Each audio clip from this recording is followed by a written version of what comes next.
Просто са Русия.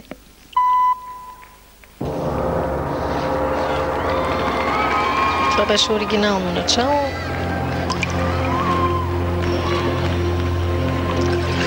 Музиката е на самба.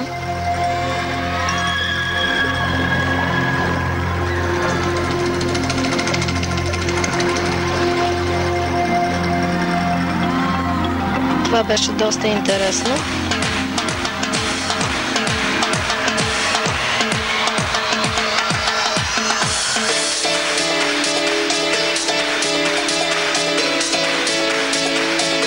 Доста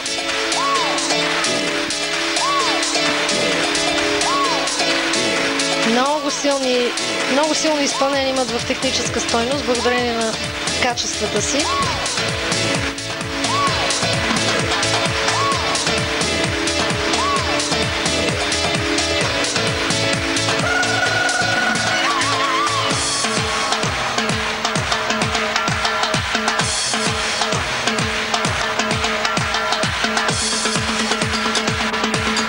Това беше интересно също.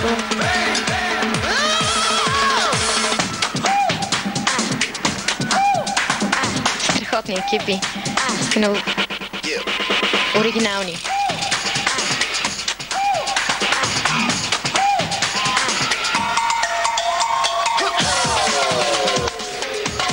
Много има какво. Ето тук пак е интересен елемент, но въпреки това много има какво да се желае още в синхрона на рускините.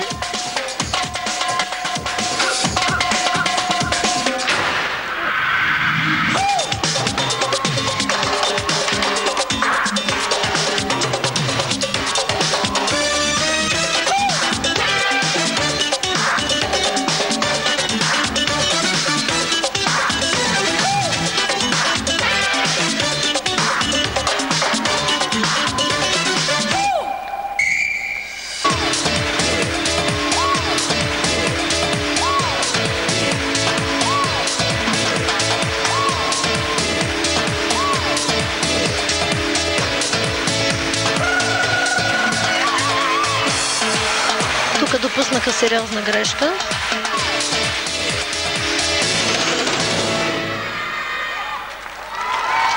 Те също допуснаха грешка, както ви казах, че е възможно да допуснат грешка. Независимо от това, откровено да ви кажа, аз съм малко размотена от избора им за музика. Бих казала, че доста така... Самбата не им подхожда на тях.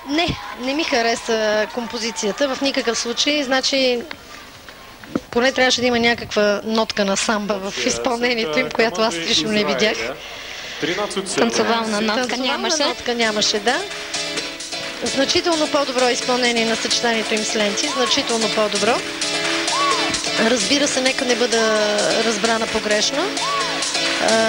Имаше интересни неща. Ето тук виждам, опровергават ми, има няколко стъпки подобие на самба. Но... Определено първата композиция на ленти им беше много по-добра. Да, и с класическата музика, и с всичко. Да. Значително по-силна. Това беше красиво. Тук мисля също, че допуснаха грешки. Преди това беше грешката. Тя трябваше да... Не я дадаха просто. Да, тук няма грешка на финала. Допуснаха грешка. Да видим каква оценка ще им дадат. Трето място 13,750 за Израел. Ето го и тима на Беларус с второто си изпълнение с 5 ленти. Общо взето и малко страхливо играха рускините, според мен. Те винаги, когато играят за златен медал, винаги са твърде предпазливи, ловят уреда с две ръце, което нормално би трябвало така да се накаже, но добър състав, силни гимнастички, по-силна първа композиция. Да видим и другите ни съпернички, които смятам, че с оценката, която имат на първото съчетание, трудно могат да ни затруднят.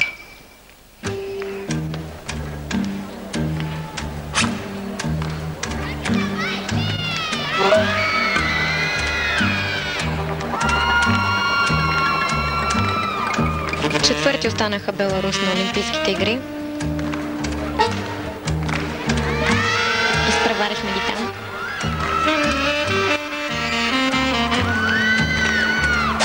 Изключителен синхрон само при тези гимнастички има, да.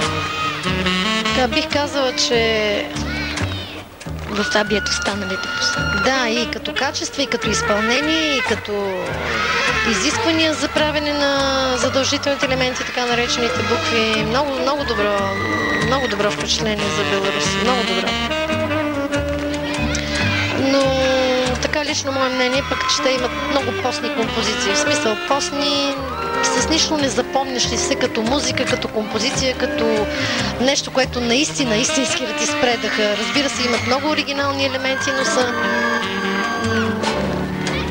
така някакси по-семплички.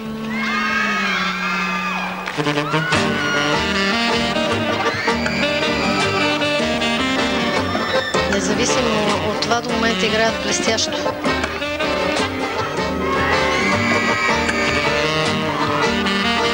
Беларус играят на музика на Анхел Виол. Шоколад се казва. Интересна музика и определено им подхожда. Не мога да разбера изобщо правят ли грешки или не, защото няма как да видиме.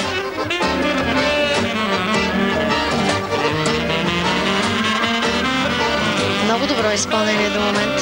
Просто много силно изпълнение. До тук бих казала най-добри таленти. С много добър синхрон. Наистина видимо се открояват от другите ансамбли. Така е. Просто дори нормалният зрител може да го види. Но винаги играят на руски музики. Просто имам чувството, че те на нищо друго не могат да играят. В смисъл с руски аранжименти имам предвид. Много силно. За съжаление, без грешка груба. Така много емоционална жена, желязната лейди, бих казала. Не може да си представите за каква жена става въпрос и изобщо какъв респект имат всичките гимнастички, които буквално я гледат в устата и всяко нейно движение и мимика е задоволено на момента. Много добър специалист, един истински работохолик, изцяло отдаден на художествената гимнастика. Сигурно строга и взискателна, като всяка. Безкрайно, бих казала, аз не случайно казах, че това е желязната леди в художествената гимнастика. Така много симпатична жена с изключителни възможности от години в художествената гимнастика, която благодарение на която наистина така школата на Беларус толкова дълги години беше усмихната, което значи, че няма грешка. За наше съжаление, но с тяхна радост. Значи, че трябва да 16,500. 16,500, висока оценка. Ами за грешката, която направиха, мисля, че е висока оценка, въпреки че аз ви казах, че на обръча и бухалки базата е малко по-висока.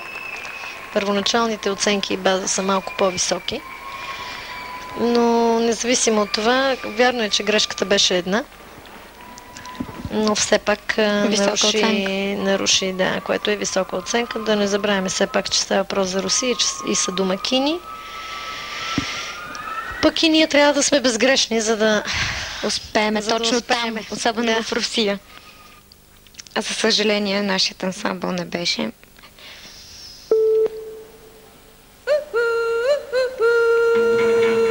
Ансамбълът на Австрия.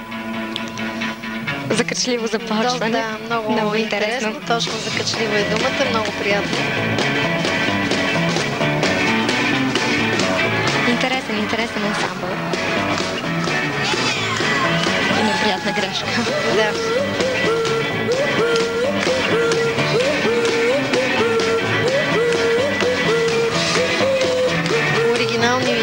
Оригинално решение за музика.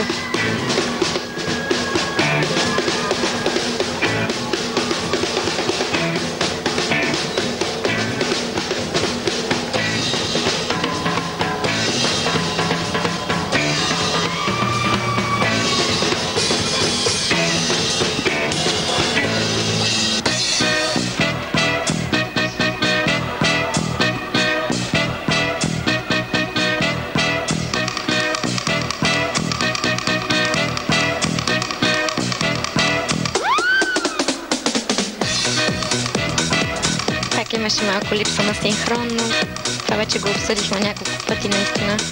Е голям проблем за всеки един ансамбъл. Така е.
Допуснаха грешки, не е доволна. Нашата треньорка Лучия, но Команда Австрия, Team Austria. предишното изиграване беше по-добро.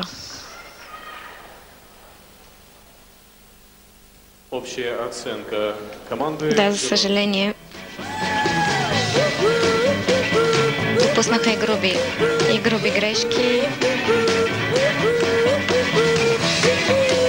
И не беше толкова силно като композиция и изпълнение. По-трудното лентите, те го изиграха по-добре. Да. Ами малко ме опровергаха състезателките. Първоначално казах, че отдавна не съм гледала състезание с толкова малко грешки, за съжаление. Тук това Втора вече, позиция, 16-500. което знаха, че победиха нашите. Така ли излиза на практика? Така излиза. За съжаление, все пак. Силно изиграване направиха Беларус на ленти. Традиционно силни са те, между впрочем, на ленти. Традиционно силно играят. Изключително изпълнение беше. Просто не допуснаха никаква грешка и композицията им беше много силна. Жалко наистина, защото нашата композиция на ленти е наистина разкошна. И ако момичетата се бяха така мобилизирани, въпреки че все пак това е напрежение, състезание, случват се такива неща, наистина се случват и напрежението да каже своето.